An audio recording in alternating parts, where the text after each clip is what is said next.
இன்றைய வாக்கு தத்துவம், கர்த்தர் உங்களை மறப்பதில்லை. தேவ பிள்ளைகளே, பிரசங்கி 9ஆம் அதிகாரம் 14லிருந்து 15 வரைக்கும் வாசித்து பார்ப்போம்னா, ஒரு சிறு பட்டணம் இருந்தது. அதில் இருந்த குடிகள் கொஞ்சம் மனிதர். அதற்கு விரோதமாய் பெரிய ராஜா வந்து அதை வளைந்து கொண்டு அதற்கு எதிராக பெரிய கொத்தளங்களை கட்டினான். அதில் இருந்த ஞானமுள்ள ஒரு ஏழை வாலிபன் அந்த பட்டணத்தை விடுவித்தான். அந்த ஏழை மனிதனை ஒருவனும் நினைக்கவில்லை என்று சொல்லப்படுகிறது. இதனுடைய பின்னணி அறிந்த பிற்பாடு நாம் இந்த வாக்கு தத்தங்களை தியானிப்போம். தேவ பிள்ளைகளே, பிரசங்கி சொல்லுகிறார், ஒரு சிறிய பட்டணம் இருந்தது. இதற்கு விரோதமாய் ஒரு பெரிய ராஜா படையெடுத்து அநேக பட்டணங்களை தேசங்களை கைப்பற்றிக்கினே அந்த பெரிய ராஜா வருகிறார். இந்த சிறிய பட்டணமாக இருக்கிற இதை சுற்றிலும் பாளையம் இறங்கினாங்க. அந்த குடிகள் எல்லாம் பயந்தாங்க.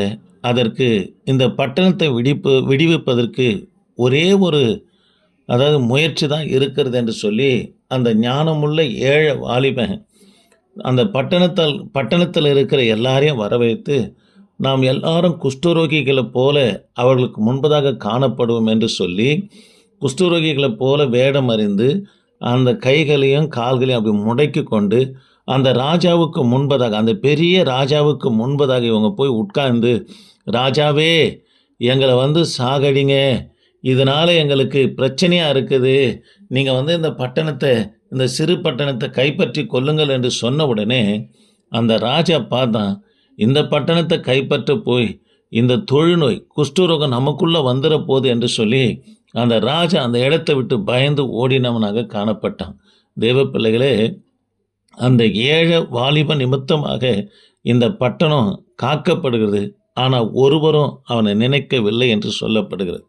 இதே போல தான் ஆதியாகமும் 40ஆம் அதிகாரத்திலேருந்து நான் வாசித்து பார்ப்போம்னா, யோசேப்பை பானபாத்திரக்காரன் மறந்து போனான். ஆனால் 2 வருஷத்துக்கு பிற்பாடு பார்வோன் ஒரு சொப்பனத்தை காண்கிறார். அந்த சொப்பனத்தினுடைய அர்த்தம் என்னவென்று சொன்ன தேவ பிள்ளைகளே, யோசேப்பை கர்த்தர் மறக்கலைங்க.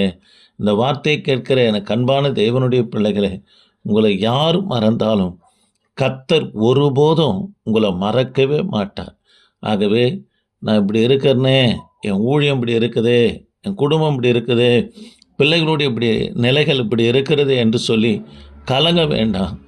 கர்த்தர் உங்களை விசாரிக்கிறவர் ஆனபடியா உங்கள் கவலைகளெல்லாம் அவர் மேலே வைத்து அவர் சமூகத்தில் காத்திருப்பீர்களானா ஒருபோதும் கர்த்தர் உங்களை மறக்கவும் மாட்டார், கைவிடவும் மாட்டார். கர்த்தர் உங்களோடு கூட இருப்பார்.